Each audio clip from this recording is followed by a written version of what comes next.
Diyos na pagpalain niyo po lagi ang Bible study po ng New Life Christian Fellowship Globalization, Panginoon, at pagpalain niyo po, Panginoong Diyos, ang mga branches ng iglesyang ito, Panginoon. And I pray, Father God, kayo po ang siyang patuloy na kumilos sa aming mga buhay sa oras na ito, Panginoon. Wala po kaming ibang hinihingi, kundi ang iyong pong banal na Espiritu na patuloy na magbigay sa amin ng karunungan na nagmumula po sa inyo.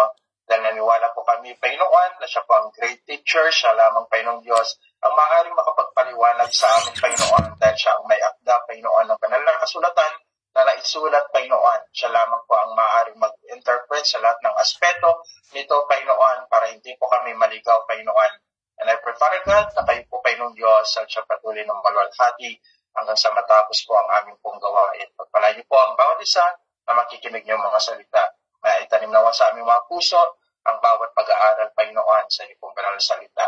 Sa pag-aming samang dalangin, sa pangalan ng Panginoong Jesus. Amen. So, katulad na sinabi ko sa inyo, let us study verse by verse po ang bawat aklat po ng gawa. So, kumukuha lang po tayo ng mga pair topic na po sa mga talata na atin pong binabasa. Hindi po siya by word. So, dito sa aklat po ng gawa, unang pag-aaral po natin, mapag-aaralan po natin dito sa aklat po ng gawa regarding si Ananias at Sapphira. At yan po yung malaking controversial po sa mga tagapagpahayag, no? So, ginagamit po nila lagi. Okay, ito sa mga preachings po nila sa giving at minsan ginagawa po nilang panakot. But let us study, ano ba ang naging dahilan kung bakit si Ananias at Sapphira ay namatay. Okay, so tandaan po natin. So, sabi dito sa verse 1, sabi niya, subalit mayroong mag-asawa na nagbinta ng kanilang ari-arian. Ananias ang pangalan ng lalaki at Sapphira naman ang babae. So, wala po siyang masyadong background or any kinds of information na pwede nating makita regarding these two persons, Ananias at Sapphira, na mag-asawa. But some opinions and some theologians said that this Ananias and Sapphira is a new convert believer. Okay, possibility pa itong nag-exist, okay, may posibilidad na ito ay bagong-bago lamang sila, okay, na nakikianib itong mga gawaing Kristiyano in that time. Pero always remember that Ananias at Sapphira, these two are classic example of hypocrisy among Christian who fakes their spiritual and impress others. So para bang nakunbik lang sila, parang sinasabi na, Kristiyano na rin kami. So parang gusto nilang gayahin, gusto nilang magmayabang, so mayroong hypocrisy na nangyayari, okay, sa kanilang kaloob-looban. At mahirap din kasi yung maging mapagpanggap, okay? Mahirap yung nagiging plastic tayo sa ating sariling pananaw at pananampalataya just to impress others. Pero hindi po natin naunawaan, hindi po ito naunawaan ng marami, mas especially those new people who are coming inside the church. No, pangkaraniwan, ganyan po sila, no? Hindi pa sila ganoong kalalim sa salita po ng ating pong Panginoong Diyos. Kaya dapat maipakita po natin na dapat ang Diyos na ating pinaglalingkuran ay siya yung Diyos na nakakaalam sa lahat ng bagay. So itong sa Ananias at Sapphira, katulad ng sinabi ko, sabi rin po ng isang theologian that they are a Christian who fakes their spiritual to impress others. So para bang sila yung parang matured na ipinapakita nila yung kanilang mga sarili, but sa kaloob-looban nila, ito isang pagpapanggap lamang. Tandaan natin na wala tayong may tatago at may lilihim sa Diyos. Tandaan po natin yan. Una, siya ang may likha ng ating puso. Kaya kahit anong gawin po natin, kahit yung laman ng isip at puso natin, hindi po ito lingid sa ating pong Panginoon. Pangalawa, kahit alam niya ang laman ng ating mga puso, dahil katulad ng sinabi ko sa inyo, siya ang may likha, siya ang may akda. So, ibig sabihin, He knows even the beat of our heart. Alam niya kung ikay nalulungkot, ano yung laman ng iyong puso, ano yung iyong iniisip. Kasi alam po natin na ang lahat ng bagay ng ating pagpapasya ay nagmumula sa puso. Sabi nila, hindi sa isip. Okay? We study in the book of Matthew chapter 15, nagmumula talaga sa puso. Kaya ang lahat ng ating mga pagpapasya. So, dito sa aklat po ng Awit, chapter 33, verse 15, siyang naghugis ng mga puso. Sa ibang salin ay isip din ang ginamit, nilang lahat na nagmamasid sa lahat nilang mga gawa. So, therefore, God knows our heart dahil siya po ang may hugis, siya po yung may likha. At pangalawa, alam din niya yung ating mga aksyon. So alam niya kung tayo nagpupunwari o hindi. Alam niya kung nagbibigay tayo ng taus-puso o nagpapanggap tayo. Alam niya kung talagang yung ating ibinibigay para sa Panginoon ay para sa kanyang kaluwalhatian. Alam niya na kung paano tayo. Kaya mahalaga talaga When Paul quote this verse in the book of 2 Corinthians chapter 9 verse 7, God love a cheerful giver, okay? God always based on heart. Okay? Pero of course, yung mga iba, ginagamit nila ito, magbigay lang kaunti para sa Panginoon. Pero katulad sinabi ko, there is a condition when we are in terms of giving, pero hindi na ito yung ating pong topic. Just go in verse 6 in that particular chapter in 2 Corinthians, makikita niyo doon. So, ang ibig ko lang sabihin, talaga, sa lahat ng aspeto ng ating pagpapasya at pagbibigay sa gawain ng Panginoon, nakabase lagi ito sa kanyang pagbabasa sa ating puso. Hindi yung base sa ating mga labi. May mga ilang mga reminders sa atin. Ito yung mga ilang mga pariseyo at mga rasalyosyo na kung saan mapagmataas at alam din ng ating Panginoong Diyos ang laman ng kanilang puso at uri ng kanilang pananalangin. So, reminder to those who are hypocrite. Tandaan po natin, ito lamang po ay para sa mga hipokrito. Para lamang po ito sa mga mapagpanggap na tao. Para lamang ito sa mga nagkukunwari. So, this is the reminder to them. Nais ko lang pong basahin, idaragdag po natin dito, part po ng subject po natin in verse 1, Matthew chapter 6, verse 1 to 6. So, sabi dito, pag-ingatan ninyong hindi pakitang tao ang pagtupad ninyo sa inyong mga tungkulin sa Diyos. Take note. Pag-ingatan natin na hindi pakitang tao ang ating pagtupad sa ating mga tungkulin para sa Panginoon. So when in terms of service before the Lord, dapat makita po natin na sasaliksik po natin ang ating mga puso, ang ating pong mga kaisipan, ang ating pong paglilingkod. Napakahirap po nun. Kasi alam niyo po, marami po talaga maraming mga taong mga hipokrito talaga. They can kayang-kaya po nilang i-deny yung kanilang maling mga gawain sa kanilang sa pamamagitan ng mabubuting paggawa. Tama ba? So, sa mga unbelievers, kitang-kita po natin yan sa mga politiko. So, nagnanako sila ng kaban ng bayan. Kaban ng bayan, pero sa kabilang banda, gumagawa naman po sila ng mabuti sa paningin ng tao. Same as true inside the church. Sa mga pagkaraniwan, ito naman sa katotohanan talaga, yung mga mayroon pa talaga sa mga patungkulan sa gawain ng iglesia, sila pa minsan ang pagkaraniwang mapagpanggap. And hopefully, and I pray that every one of you na ginagamit po ng ating pong Panginoon, mga leaders na sa mga iba't ibang iglesia ang pinanggalingan po natin, mga leaders po sa iglesia po ng New Life Christian Fellowship Globalization, dapat ginagampanan po natin ang ating gawain na hindi po tayo nagpapanggap, hindi po tayo nagpapakitang tao. Huwag po tayong maging Ananias at Sapphira. Kasi pag-aralan po natin yan kung bakit po sila namatay. Kaya sabi ko, pagdating ng panahon, kung gaganito lang yung pamantayan noon ng Panginoong Jesucristo o pamantayan ng Diyos in Old and New Testament, kung paano siya maghukom sa mga ganitong mga tao, siguro walang matitira. Okay? Walang matitira kahit isa doon sa loob ng iglesia sa ngayon. Okay? But I'm praying that I always pray to the Lord every time na ako po ay nasa ministry. Sabi ko, Lord, tulungan niyo po ako na magampanan ko ang ating gawain na naayon sa inyong kalooban, hindi pakitang tao, kundi ito ay isang pagsang-ayon sa inyong pong kalooban. So, napakaganda na laging ganoon po. Yung panalangin po natin, pag ginagawa po natin yung ating pong ministry, ang ating pong gawain. Kaya, before tayo po ay magpagamit sa ating pong Panginoong Diyos, doon po sa kanyang mga programa, lalo sa pagpapayag ng Ebanghelyo at mga bagay, pag-exalt sa kanyang pangalan sa pamamagitan ng pagpurit, pagluwalhati at pagsamba sa pagkanta ng mga himno. Tandaan po natin, pasaliksik muna tayo o saliksikin muna natin ang ating puso. Ihanda po natin ito ng maayos. Hindi lamang po na pagpunta po natin ng church, nagawa ang programa, nandoon na po tayo. At dapat inihanda po natin ito. Pagkatapos po natin ng gawain ng Sunday, Monday, simulan na ang paghanda po natin ng sarili po natin. Okay? Dahil tandaan po natin, ang Diyos, nasasaliksik niya po ang pusa at isip po natin. Pagpapatuloy po natin, sabi po to, kapag ganyan ang ginagawa, kapag gawin niyan ang ginagawa ninyo, wala kayong matatamong gantimpala buwan sa inyong amang nasa langit. He speak about it is a material blessings from earth and also spiritual blessings from heaven. So napakaipit yung pagiging mapagkunwari. There is no blessing at all. Okay, wala tayong matatanggap na pagpapala materially and spiritually if our heart ay laging ganito. So ito yung katunayan. Okay? Ito yung katunayan talaga na doon sa kondisyon ng ating pong Panginoon regarding yung mga pagpanggap. Actually, dalawang main topic po natin ngayon. Yung pagpapanggap, kung pagiging mapagkunwari at yung invade. Mapag-aralan din po natin yan mamaya. Verse 2, in Matthew chapter 6, verse 1 to 6, sabi niya, kaya nga kapag nagbigay ka ng limos, huwag ninyong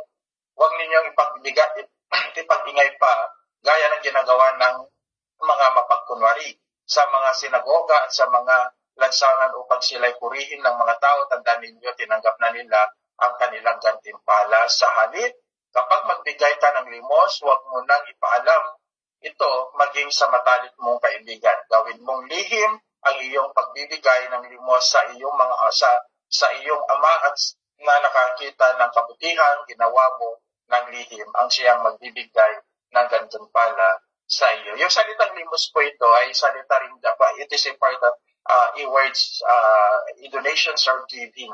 No? So hindi lamang po ito sa pagtulong sa manarita, but also it is pagtulong din po sa loob ng iglesia. When we help the other people, when we help inside the church, so napakaliwanag po dito na walang pagmamayabang. Okay? Walang pagmamayabang na dapat po nating gawin. And then, isa rin po na pakatandaan po natin dito, sabi po rin dito kanina na atin pong binasa sa inyo, na dapat tayo po ay nagbibigay na hindi po tayo mapagkunwari, katulad ng ating pong binasa and verse 1 kanina. So, napakahirap po talaga, okay, na sa lahat ng aspeto ng ating pong ginagawa, dapat makita rin talaga natin ang ating pong mga sarili. Bago po sana natin mahusgahan, makita ang ibang mga tao, makita yung ating kapwa kapananampalataya, at makita po natin yung kapwa po natin leaders inside the church. So dapat siyasatin muna natin lang sa ating sarili. Yung kanya-kanyang ginagawa ay hindi kaya natin nagagawa kung gumagawa po siya ng negative things. Okay? So dapat din yung makita po natin. Dapat ang sentro ng ating pagtingin, okay, minsan at pagkukorek bago tayo magtama ng iba, sarili muna natin. Sakit pero yun yung realidad. Bago po tayo magtama sa ibang mga tao, sa kanilang pag-uugali sa loob ng iglesia, sarili muna natin. Kasi ang nais ng Diyos kasi yung kaayusan sa loob ng iglesia, sa gawain po niya, at higit sa lahat, maisaayos po yung atin pong sariling buhay bilang mananampalataya at naglilingkod sa atin pong Panginoon. So dito rin po, isa rin hindi lamang po patungkol sa pagbibigay na lumalabas po yung pagiging ipokrito ng tao o ang kanyang pagiging mapagkunwari. Mayroon din pong example po dito from in the book of Luke, okay, regarding in prayers ng mga Pariseo. So sabi po dito, kapag nanalangin kayo, huwag kayong tumulad sa mga mapagkunwari. Mahilig silang nanalangin, nakatayo. Part pa rin po ng Luke ito. So kaparehas pa, I should say. Matthew chapter 6 pa rin, verse 5 to 6. And then, dito sa aklat po ng Lucas, 18 chapter 11, verse 12. Sabi po dito, tumayo ang Pariseo at nanalangin ng ganito, O Diyos, nagpapasalamat ako sa inyo sapagkat hindi ako katulad ng iba ng mga magnanakaw, mandaraya, mga ngalunya o kaya katulad ng maniningil ng buwis na ito. 2 beses akong nag-ayuno at sa isang linggo at nagbibigay rin ako ng 10 bahagi mula sa lahat ng aking nakikita. Ilan po sa atin ang nanalangin ganito minsan? Hopefully wala. No, na para bang pag nakatulong tayo sa church, nakapagbibigay tayo ng malaking bagay para sa gawain po ng Panginoon, kung hindi man sa financial, maging sa ating pong pagkilos, paggawa, sa pagbabahagi ng kanyang salita. Tingnan po natin na huwag naman ma-over-exalt yung ating sarili. Matuto tayong magpakumbaba. Matuto po tayong magpakumbaba po sa harapan po ng ating pong Panginoong Diyos. So in terms of panalangin, kailangan talaga yung humility, yung humbleness na pinapakita din ni Apostle Pablo sa kanyang mga sulat. So, tandaan po natin, sa ating pong pag-aaral, dito sa aklat po ng Lucas, pag nanalangin ng mga operito, from 11 and 12, may 4 po silang mga katangian. Unang-una, mapaghambing. Mapaghambing. Halimbawa, Lord, salamat po dahil nagbibigay po ako ng ika po. Hindi po ito katulad ng aking kapatid na hindi po siya nakapagbibigay. Hindi. Lord, salamat po nakapagbigay po ako ng malaking tulong sa loob ng Diyos, etc. So, huwag po nating hambing, katulad sinabi ko.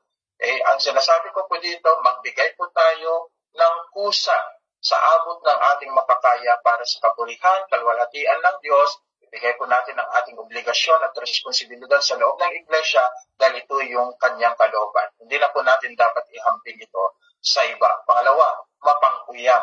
Okay? So, minsan, nagbigay nga ng may mga nagbibigay sa loob ng iglesia. For example, let us say, ito practical, may konting practical po kasi itong topic po natin. Kasi, hindi naman siya masyadong doctrinal itong aklat po ng Acts chapter 5. So, yung mapangkuyam, so may nag-donate lang ng soft drinks, sabi niya, yun lang yung talagang dinonate niya, hindi man lang madagdagan. So, yun yung mga ingatan po natin, So, sa church lang yung sinasabi sa kanila, kung ano man yung may bigay nila, magpasalamat na lang tayo, wag na po nating wag na nating kadlangan. Kung yun yung kanilang kaya, just be thankful because they want to help in the Lord. Maliit man o malaking bagay yan, wag na po natin silang uyamin, wag na po natin silang husgahan. Pangatlo po yun, mapanghusga. And then, kasabay po nito, itong tatlong ito, pag ito yung lagi natin ginagawa, ang talagang bunga po niyan ay mapagmataas. So therefore, when we pray before the Lord, when we give something before the Lord, hindi po tayo nag-amping, hindi po tayo nang uyang, hindi po tayo nang husga, hindi rin po tayo mapagmataas. They were in the congregations of those believers. So tandaan po natin, ulit, that the Ananias and Sapphira, sila po ay nasa congregation po ng believers in that time. So sa verse 1, balik po tayo. And then pangalawa, makikita po rin natin dito that they were involved with the Holy Spirit. So, ibig sabihin, katulad sinabi ko sa theologian na kung saan niya sa Sapphira, ay new believers po sila. So, yung pagbaba ng banal na Espiritu, they are involved. Nakita po nila. Okay, nakita po nila yung pagkilos ng banal na Espiritu doon sa mga apostol, kung paano pumilos o paano nagsalita ng iba't ibang wika, yung 120 sa Acts chapter 2 at makikita po natin kung paano nagkaroon ng great revival in Acts chapter 3 and then makikita rin po natin in chapter 4 there is also a great revival, naroon pa rin yung pagkilos ng Espiritu Santo. So lahat ng ito na witness po nila. Nakita po ito ni Ananias at Sapphira. Pero tandaan din po natin, but they remain hypocrites. So hindi po lahat talaga na nasa loob ng church, totoo. Maraming hipokrito. Yun yung katotohanan. And those hypocrites, they are not saved. Sorry to say this.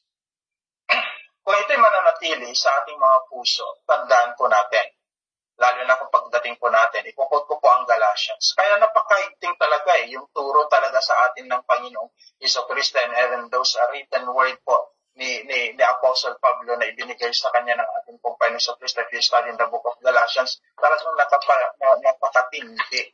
No? So, yan po yung mga bagay na makikita po natin at mapag-aaralan po natin dito. Practical, napaka-simple, pero God wants us to live a righteous life talaga. Yung talagang puno ng kapakumbabaan, yun yung gusto niya. Hindi tayo nagiging hipokrito bilang kanyang mga lingkod at bilang kanyang mga tinawag. According to the survey to every churches, tingnan po natin ito, baka nangyayari din ito sa mga iglesia po natin. Among young adults who attended a Protestant church, so tayo po yun at mga iba pang mga sekta, for at least a year high school, 66% stopped attending regularly. Kinuha ko lang po ito sa mga survey. For at least a year between age 18 to 22, when asked why they stop attending, the second most common reason was that church members seems judgmental or hypocritical. Okay? Hypocritical. So, tandaan po natin, dahilan daw sa 67% na umattend at bago sa loob ng iglesia kung bakit sila hindi nakapagpapatuloy. Ang iglesia, totoo po ito, mapasa Pilipinas man at ibang bansa. Ang dating mga miyembro at matatagal ng mga miyembro sa loob ng iglesia, they are becoming judgmental and hypocrites. So, dapat iwasan po natin yan. Kasi, ang pagpasok po ng mga bagong mananampalataya sa loob ng iglesia tayo po ang kanilang tinitingnan. Tayo po yung nagsisilbing liwanag po nila. Tayo po yung dapat magiging ehemplo nila. Paano sila mananatili kung mismong tayo na matatagal na sa loob ng iglesia ay hindi ilaw para sa kanila? Tayo na matatagal na sa loob ng iglesia ay tayo pa ang nagiging katitisuran para sa kanila. So therefore, iwasan po natin ito mga kapatid at huwag po natin gagawin. Huwag tayong masyadong judgmental and huwag po tayong masyadong hypocritical. No? So tayo po saklaw lahat po nito. Wala po tayong sinisino, including believers, long time, matagal na po siya sa church, baguhan po siya sa church. So ito yung paalala lamang po sa atin ng ating pong Panginoong Diyos sa mga simpleng mga bagay, pero napakahalaga ito para ang church ay patuloy na lumago. Bakit nagkakaroon po ng division inside the church? Because of judgmental and hypocrisy. Bakit po nawawatak ang church? Because of judgmental and hypocrisy. Yan po, ito po yung nagpo-cause ng division. Bago magkaroon ng cause ng division, itong dalawang ito ang pinagmumulan. Yung judgmental and hypocritical. So, tandaan po natin, pag ito naayos, okay, pangatlo po dito yung hindi na pag-aaralan po natin mamaya. Pag ito po naayos na sa loob ng iglesia, the church will continue to grow like the church in the book of Acts. Na patuloy silang lumalago, nagiging isa silang huwaran, hindi lamang sa mga mananampalataya, hindi lamang sa Panginoon Diyos, pero lalo sa mga unbeliever. Bakit? Sila kasi yung nagiging ilaw at gabay. Recent churches switchers without a residential move give to leaving their last church. Dahilan po ito, sabi po dito sa percentage ulit, the pastor says hypocritical. 10% daw sa mga pastor ay hipokrito. Okay? Church member, okay, mostly 8% are judgmental. And then 8% pastor is judgmental. And church members and leader, 8% is hypocritical. Ito yung percentage lamang ng mga nag-a-average sa mga nagsusurvey sa loob ng iglesia. Tingnan po ninyo, kahit minsan masakit mag-isipin, pero ito yung realidad talaga na makikita po natin sa loob ng iglesia. Okay, so yung percentage ang taas. Kaya marami po yung umaalis, marami po yung nasisira, marami po yung nadidivide, marami po yung nawawasak, because the true characters of the old church or the Church of Christ in the book of Acts, wala po sa ngayon. So yan yung ipag-pray po natin, that the New Life Christian Fellowship Globalization ay magkakaroon po ng isang turo, pamantayan sa salita ng Diyos. Tayo po ay nagkakaisa sa isang gawain, pagmamahal para sa gawain po ng Panginoon, may isang espiritu para sa lahat, para sa gawain po ng ating pong Panginoong Diyos. Dahil dito mo makikita talaga kung bakit founded ang iglesia po ng tinatawag po natin sinaunang iglesia po. Dahil po sila po talaga yung good example po natin na dapat madala pa rin natin hanggang ngayon. At ipanalangin po natin na ito'y makopya, madala, may sa pamuhay, may sa ayos, at may sa batas po ng organisasyon kinakaaniban po natin. And let us pray na ang mga church talaga, pagpatuloy po natin ipanalangin po natin, pastors, elders, leaders, deacons inside the church, maalis yung panghusga, maalis yung hypocrisy, maalis yung pagiging judgmental para maiwasan po ang divisions inside the church. Maging ang Panginoong Hesus ay may babala sa atin at paalala sa atin patungkol sa pagpupunwari at paghuhusga na mababasa rin po natin sa aklat ng Mateo chapter 23. So, basahin nyo na lamang po yan. Nandiyan po yung panghuhusga o yung judgment ng ating Panginoon Kristo kung hindi po tayo magbabago, kung hindi po tayo patidiretso sa ating pong Panginoon. So, habang buhay pa po tayo, habang nasa ministry po tayo, may mga pagkakataon pa na isaayos po natin ang mga bagay na ito at tayo makapagpatuloy sa Diyos ng may kaayusan at magiging kalugod-lugod para po sa Kanya. Kaya ang word na ito, sasabihin ko sa inyo, hindi pa po huli ang lahat, napaguhin po natin. Take note, natin, kasali po tayong lahat, ang ating mga sarili para sa kalwalhatian ng Diyos at gamitin pa po tayo ng Panginoon ng mas epektibo. Verse 2, sabi niya, hindi ibinigay na Ananias sa mga apostol ang buong pinagbilhan na siyang na sinang-ayunan naman ng kanyang asawa. Isang bahagi lamang ang kanyang pinagkatiwala sa mga apostol. So, ibig sabihin, yung isang bahagi, half. Pag-aralan po natin, sabi dito, hindi binigay ng Ananias ang kabuuan, okay, sa kanilang pinagbayuhan. Hindi naman masama at hindi naman kasalanan ang maglaan para sa sarili. Actually, hindi naman kasalanan ng Ananias yun, kahit hatiin niya yun eh. Kahit nga 1/3 po yung ibibigay niya po doon sa apostol. Hindi po yun masama. Hindi po yun masama kahit ano yung kanyang ibigay. Lamang, ito yung kasalanan ni Ananias. Okay? Tandaan po natin na hindi po masama na hinati halimbawa ni Ananias at sa pera ang kanilang bili. Halimbawa, ang kanilang pinagmilihan ay 1,000,000 sa panahon po natin, sa kanila yung 500,000 at sa ministry naman yung 500,000, hindi po yun masama. O sa kanila yung 700,000 at sa church naman yung 300,000, hindi pa rin po yun masama. Bakit? Hari-arian po nila yan. Sa kanila nang galing po yan. Blessing po yan that comes from God. Lamang, ito yung kasalanan po nila.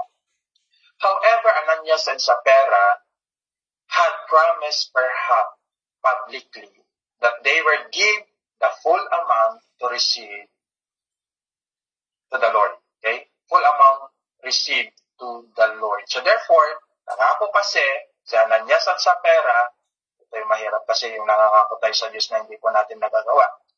Nangako kasi si Ananias at Sapphira in the front of congregation sa iba pang mga tao na maaaring nakakakita at nakakapakinig sa kanila, na ibibinta nila yung kanilang ari-arian, lahat-lahat, ibibigay nila kay sa mga apostol ang napagbilhan.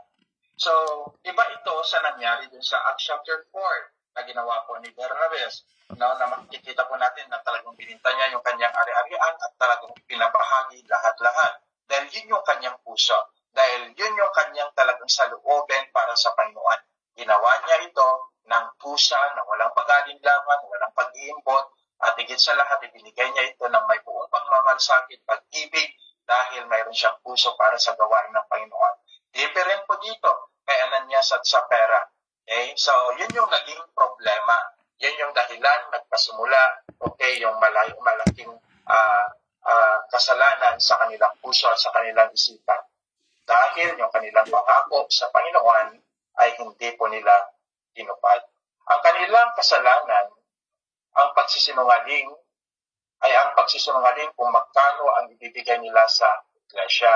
At higit pa rito, ang karagdagan ng kanilang kasalanan ay ang kanilang pagiging hipokrito at pagiging makasarili. So, if you study this particular chapters, hindi lang dahil hinati nila, gusto kasi nilang magpasikat. If you study, gusto nilang magpasikat, kaya nangako sila sa publicly that they will give this all, pero hindi naman nila kaya. At mahirap po yun. Magpapasikat tayo sa loob ng iglesia, pero hindi naman po natin kaya. So do the ministry, huwag po natin pahirapan ang ating sarili. Gawin po natin ito na may pusang loob sa abot ng ating makakaya, kaya yung pagkilos po natin sa gawain ng Panginoon ay yung mga bagay na kung saan naluwalhati siya. So gawin po natin yung ministry po natin ng may pagmamahal. Hindi na po natin kailangan magpa-impress sa ibang mga tao. Hindi po natin kailangan magmayabang. Ang mahalaga, lagi nating tandaan, tayo ay nagiging kalugod-lugod sa Diyos. Yan yung pinakamahalaga sa lahat ng aspeto. So maganda rin po na tayo magiging kalugod-lugod sa tao at sa harapan ng ating pong Panginoong Diyos. So yung salitang magiging kalugod-lugod sa tao, hindi po yung pagiging hipokrito po natin at i-impress lamang po sa lahat, pero gawin po natin ito ng pusa na naakma sa salita ng Panginoong Diyos at naniwala naman ako, as long that we are going through, umahakbang po tayo at sinusunod po natin yung kalooban ng ating pong Panginoong Diyos, magiging kalugod-lugod din po tayo sa harapan po ng ibang tao. Upang maliwanagan tayo, hindi dahil kulang ang ibinigay ni Ananias at Sapphira kaya sila'y namatay, dahil hindi naman masama ang maglaan tayo para sa ating sarili. Yan yung sinabi ko po sa inyo kanina. Namatay at naparusahan sa Ananias at Sapphira sa tatlong kadahilanan. Tandaan po natin ito. Unang-una, ang di nila pagtupad sa kanilang pangako. Kaya pag nangako ka sa Diyos, tuparin mo. The is in the book of Ecclesiastes chapter 5. Tuparin po natin ito, anuman yung pangako po natin sa ating pong Panginoon. Kailangan po nating tupatin ito habang tayo po'y nabubuhay. Pangalawa, mas better, wag na tayong mangako o hindi po natin ito kayang gawin. Ang kanilang pagiging hipokrito. So, hindi lamang hindi pagtupad sa kanilang pangako, kundi ang kanilang pagiging hipokrito at pangatlo, ang kanilang pagiging makasarili. This is the characters of these two persons. Si Ananias at Sapphira, ito sila. No? So, tignan po ninyo. Kaya, hindi po yung, pag ginagamit po kasi ito ng mga ilang mga tagapangaral salita, ginugulo po nila ang isipan ng tao, tinatakot po nila ang isipan ng mga tao. Pag hindi nyo binigay ang ganitong halaga sa harapan ng Diyos, sige, ba't matutulad kayo kay Ananias kay Sapphira? So, yun yung mga problema sa mga prosperity gospel. I'm sorry to use again this word. Pero, yun talaga yung realidad. Hindi po natin kailangan takutin ng tao, lalong-lalo sa mga naglilingkod sa ating Panginoon. Halaan niyo po sila na gumawa ng mabuti. Hayaan niyo po sila na magpusa na magbigay para sa gawain ng Panginoon. Dahil tandaan po natin, bilang miyembro po ng iglesia, tandaan po ninyo ito, mahalaga ang giving. Tandaan niyo ha, mahalaga ang giving. Maraming mga churches today, naniniwala po they are not believing regarding the tithings. Wala po akong problema doon. Pero kung titignan niyo sila kung bakit kahit wala po silang tithing, bakit silang malago? Bakit po silang malago? Kasi meron po silang tatlong kategoryang ginagawa. Unang-una, they have a pledges in the church. Okay. Ang unang iglesia kasi may pledges po sila eh. That found in the book of 1 Corinthians chapter 16. So sinisingil po yan na Apostle Pablo para sa tulong po sa Jerusalem. So dapat, ikaw din ay may pledges sa loob ng iglesia kada buwan. O di kaya kada taon, o di kaya depende. How can you help the church, the needs of the church? So, sa Apostle Pablo, tumukuha siya ito sa mga membro po ng Corinthians and Macedonian, some people, para po sa tulong ng iglesia. Kung hindi tayo makapagbigay ng ganoong mga amount, mamamatay talaga ang iglesia. Bakit? Sinasabi ko ito ang realidad. Mahalaga po talaga ang pagbibigay sa loob ng iglesia kasi hindi naman magpapatuloy ang ministry kung wala pong pagbibigay. Study in Acts chapter 2, chapter 3, chapter 4, hanggang chapter 5 po tayo. Hanggang chapter 6, maaral po ninyo dito, sobra silang magbigay kahit buhay na buhay ang iglesia. Ang iglesia na hindi binubuhay ng miyembro, mahirap po yun. Kaya nga tayo tinawag ng Diyos, pinagkakaisa po tayo ng Panginoon para yung iglesyang yan na naitatag ay pagtulong-tulungan. Hindi po burden po ito ng isa. Ang iglesia po burden po ito ng lahat ng sumasamba po riyan. Kaya dapat meron tayong mga pangakong kaloob para sa gawain ng Panginoon. Dapat nakikita natin yung needs ng church. Okay, so that is the main topic po natin kasi nakikita po natin yung needs ng church na hindi po tayo nagiging hipokrito. Nakikita po natin yung mga pangangailangan talaga ng iglesyang ito na ating kinakainiban. Ano ba yung needs? Ano ba yung magagawa po natin? Paano ito mapapalago? Paano po natin ito masusuportahan? So lahat ng aspeto. So kasali po dito talaga yung suporta po natin, strength, spiritual, at financial. The needs of the church today, if we want to support the church, yung local church na inatindan po natin, tandaan po natin, kailangan po ito yung financial support po natin, kailangan po nito yung spiritual support po natin, kailangan po nito yung mental support po natin, kailangan po ito ng physical strength po natin, dahil kung hindi mo maibibigay ang apat na ito, laging kulang. Lahat po tayo ay obligado, from pastor to the lowest members of the church, na kahit wala po siya, membro lang talaga sa loob ng iglesia, lahat po yan. Dapat ang apat na ito ay naibibigay ng loob ng 100% sa loob ng iglesia. That is the reason why God called us in the ministry. That is the reason why He called us and saved us. Kaya yan yung dahilan kung bakit tayo tinawag, kung bakit tayo iniligtas ng ating pong Panginoon para lalo pang mapatatag, mapaunlad ang gawain po niya dito sa lupa bago po siya dumating. So yan po. And then, kaya sinabi ni Pedro, sabi niya, Ananias, verse 3, kaya sinabi ni Pedro, Ananias, bakit ka nagpadala kay Satanas at nagsinungaling ka sa Espiritu Santo? Bakit mo binawasan ang pinagbilhan ng lupa? Bakit mo binawasan ang pinagbilhan ng lupa?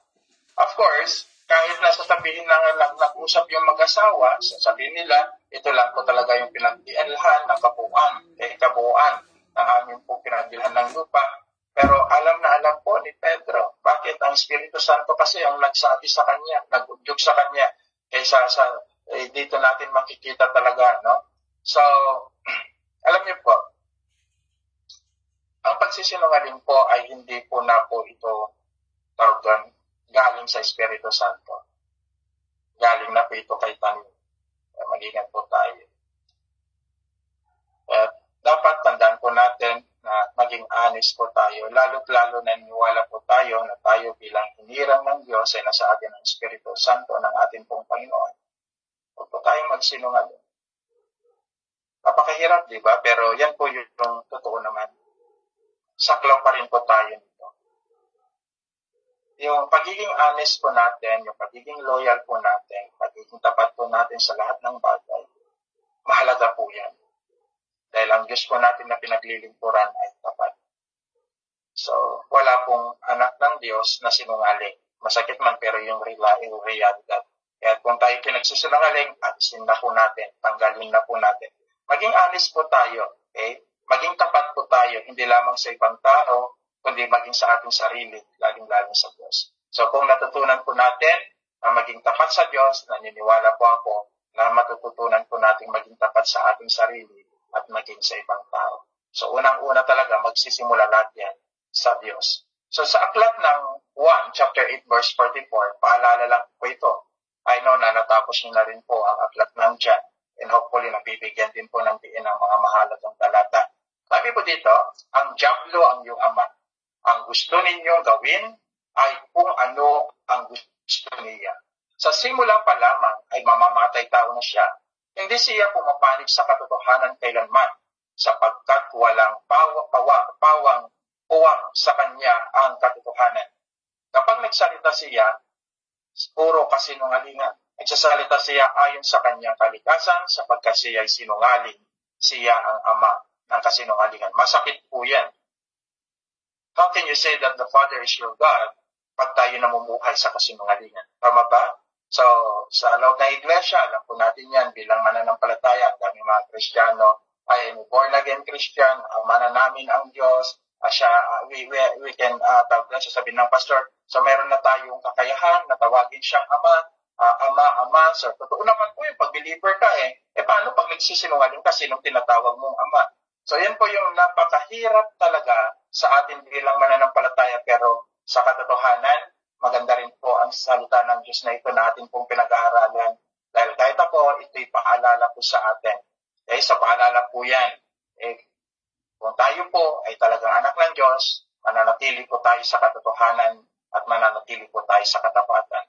Ayon, kung tayo po yung gustong manatili bilang anak ng kaaway at ng kadiliman o nitaning, mapuspos man ang iyong kasinungalingan, mapuspos man ang kasinungalingan ng ating mga labi, yan po ay ating pong pananagutan pagdating po ng panahon. Kaya iwasan po natin yan. Huwag po nating gawin ang sa abot ng ating makakaya at higit sa lahat ay maalis po sa ating pong buhay. Maging tapat po tayo at maging totoo sa lahat ng bagay. And another things na hindi na rin po natin pag-aaralan dito, pero soon, maaari din po natin pag-aaralan. Kasi itong Acts chapter 5, beginning verse 3 hanggang 5, makikita po natin dito that ang banal na Espiritu mismo ay Diyos. So dito natin makikita yung great evidence that the Holy Spirit is God. Pero hindi po yan yung pinaka-main subject po natin. So, verse 4 sabi niya, bago mo ipinagbali ang lupa, hindi pa iyon. Yun yung sinasabi ni Apostle Pedro kay Ananias. Okay?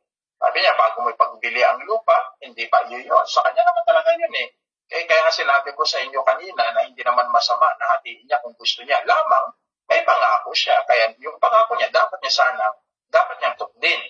Okay? At nang may pagbili na, hindi ba iyurin ang pinagbilhan? Okay? So, yun pa rin. Bakit mo naisipang gawin iyon, hindi ka nagsinungaling sa tao, kundi nagsinungaling ka sa Diyos? Hindi nagsinungaling ka sa Diyos. So, yun yung totoo. Sa panahon po nito, so in the book of Acts, kung bakit marami pong napakahigpit po talaga yung kautusan talaga at lalo yung pagsunod po. Dahil grabe, yung punishment talaga. Pag talagang blasphemy o di kaya ay hinutaya mo ang banal na espiritu. Even in the book of Acts chapter 12, babasahin po natin yung nangyari po doon. And then dito makikita po natin, tandaan din po natin, katulad sinabi ko sa inyo kanina, okay, pag yung espiritu ng pagiging sinungaling, yan po ay galing po kay Satanas. Ngunit yung katotohanan, yan po ay galing po sa Espiritu Santo, ang ikatlong persona ng Diyos. So if you study in the book of John chapter 8, makikita po natin doon regarding the truth. Okay, so ang ating po Panginoon Kristo ang katotohanan at ang pinapahayag ng Banal Espiritu ay ang katotohanan. So yan po yung isang maliwanag na katibayan na pag nasa Diyos po tayo, dapat manindigan, tumayo po tayo doon sa katotohanan lamang, hindi po doon sa kasinungalingan. Ang dahilan kung bakit ang isang tao ay nahuhulog sa kapangyarihan ni Satanas ay dahil ang kanilang puso at labi ay punong-puno ng kasinungalingan. That is the truth. Yan po yung katotohanan. Doon sa aklat po ng Pahayag chapter 22 verse 15, paalala po sa atin, subalit maiwan sa labas ng lungsod ang mga asal-aso, mga mangkukulam, mga makikipayumbid, mga mamamatay tao, mga sumasamba sa Diyos-Diyosan, at mga mahilig, magsinungaling at mandaya. Paalala po sa atin yan.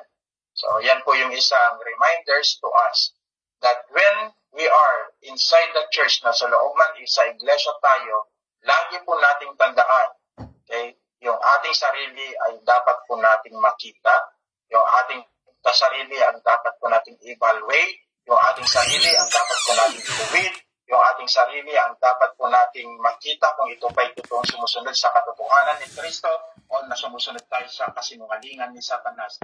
Ang ating sarili, ang focus po natin in terms of worship, if we are worthy or not in the presence of God. So yan po yung lagi po natin tandaan pag nagpapagamit po tayo sa Panginoon. Do not look around you. First of all, lagi po natin tingnan muna ang ating sarili bago po natin tingnan ang ibang tao. Dapat po natin makita kung tayo po'y karapat-dapat o hindi. Dapat yan sana yung lagi po natin makita sa bawat gawain na ginagawa po natin para sa kapurihan at kalwalatian ng ating pong Panginoon. Ito'y babala sa atin, yung sinabi ko in the book of Revelation. Okay? Ito'y babala sa atin lahat, hindi dahil sa totoong iglesia at nakakatiyak na tayo sa ating kaligtasang laging daan. Ang kaligtasan mula sa Panginoon ay nagdudulot ng pagbabago at paninindigan sa katotohanan. So, yun sinabi ko sa inyo kanina. So, hindi porket na sa totoong iglesia ka, totoo ang tinuturo ng pastor, totoo lahat ng mga doktrina po natin na ipinapahayag. And I do believe that we are standing in the doctrines of truth. Pero mahalaga pa rin sa atin yung masiyasat po natin ang ating pong sarili. Kaya masiyasat po natin ang ating sarili para makita po natin talaga na tayo ay part ng iglesia na yun na pumatay sa katotohanan. Dahil hindi lang sapat na ito ay tumasamba, pumupunta sa iglesyang nagtuturo ng katotohanan. Ang mahalaga po dito, yung katotohanan itinuturo po sa atin ng banal na kasulatan at ng iglesia na yan na ating kinakainaiban ay naisa sa pamuhay po natin. Dahil pag isinapamuhay po natin, ito po yung magdudulot po sa atin ng bagong buhay at ito po yung magpapakita sa atin ng katotohanan at may papakita rin po natin ito sa ibang mga tao. Ang pagsisinungaling at pagiging neutral sa maraming bagay ay di mula sa Diyos. Tandaan po natin yan. So neutralism and also yung sinatawag po natin yung pagsisinungaling. Alam nyo kasi, if you are neutralized, hindi ka tumataya talaga sa truth. Dahil pag tumayo ka sa truth talaga, marami ka talagang masasagasaan. Pero yan yung turo ko sa atin ng ating Panginoon Kristo that we need to stand in the truth. Maging ang pagsisinungaling, hindi po yan mula sa Diyos. May isang turo ang Biblia na mula sa tatlong persona. Okay? Tatlong persona ng Diyos. Ang Ama, ang Anak at ang Espiritu Santo. Okay? At ito ay yung pagpapahayag at pamumuhay natin sa katotohanan. So, wag po tayong gumaya kay Ananias at Sapphira na napuno sa kanilang puso ng punong-puno ng kasinungalingan, kundi tayo po ay dapat panindigan sa turo ng ating Panginoon Kristo, sundin ang kanyang pamantayan na mamuhay po tayo sa katotohanan at sa totoong turo. Last verse. Verse 5. Ilang oras na ba ako? Okay, so verse 5. Nang marinig ito ni Ananias, sila'y nalagutan. Nang marinig ito ni Ananias, siya ay nalugatan ng hininga at bumagsak, at lahat ng nakabalita sa pangyayaring ito ay pinagharian ng matindi. Tapos, sa wikang Grego pong ginamit ko dito ay phobos. Okay, so, ang ibig ko sabihin yan, yung salitang phobos, okay, they alarm or they threaten. So, it is not a godly fear. Natakot sila, natakot yung mga nakakita nito, yung mga bago lamang sa pananampalataya at yung mga nasa labas. Okay, na nakakita sa kanila, takot sila sa maaaring mangyari sa kanila. Ay siya lang basahin ng verse 6 hanggang sa lumapit ang ilang binata, binalot ang bangkay at sila'y inilibing. Pagkaraan ng may tatlong oras, dumating naman ang kanyang asawa na walang kamalay-malay sa nangyari. Kinausap siya ni Pedro, sabihin mo sa akin, ito nga ba lamang ang kabuuan, halaga na pinagbilhan ninyo ng inyong lupa? Opo, iyan lamang, sagot ng babae.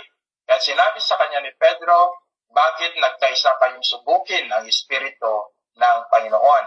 So, yung salitang bakit kayo nagkaisang subukan ang salita ng Panginoon, marami sa panahon po natin, sinusubok po nila ang Espiritu po ng ating Panginoong Diyos, which is hindi po dapat. Diyan nga po minsan nanginginig at natatakot dahil marami mga preachers and even some going sa mga iba't ibang mga iglesia, sinusubok po nila because they do not know well who is the Holy Spirit. No? Hayaan, kadarating lamang ng mga naglibing sa iyong asawa, sabi ni Pedro, at ikaw naman ngayon ang isusunod nila. Noon din, nabuwal siya sa pera, sa paanan ni Pedro, namatay. Pagpasok ng mga binata, nakita nilang patay na siya, kaya't inilibing siya sa tabi ng kanyang asawa. Nakadama ng matinding takot ang buong iglesia at ang lahat ng nakabalita ito. Same pa rin po, no? Makikita rin po natin doon sa ating sinabi kanina, yung salitang word kanina, which is in Greek word phobos. So, paalala sa atin, dito na po tayo paalala po sa atin regarding the life of Ananias at Sapphira, in the book of Acts chapter 5, beginning verse 1 hanggang verse 11, na aking pong pinasa kanina. Pag tayo po'y magbibigay sa Panginoon, mahalaga po ito. Huwag mangangako pag di kaya at di gagawin. Pangalawa, huwag maging hambog, magyayabang sa pagbibigay. Pangatlo, huwag tayong magiging makasarili o nagiging sentro lang ang ating pong sarili sa gawain po ng Panginoon. Pang-apat, laging isaalang-alang ang gawain ng Panginoon. Mahalaga po yun, yung pagsasalang-alang po natin. Ibig sabihin, tumutulong po tayo dito kung paano pa ito mapapaganda at may sasaayos at lalo pang mapapalawak. Panglima, laging magbigay at tumulong sa gawain ng Diyos ng may pasasalamat at pagmamahal. In terms of giving, tandaan po natin, dapat tayo po ay nagbibigay ng buong pasasalamat dahil lahat naman ng bagay na ating pong tinatanggap ay galing sa Panginoon. At pag tayo tumulong sa loob ng iglesia,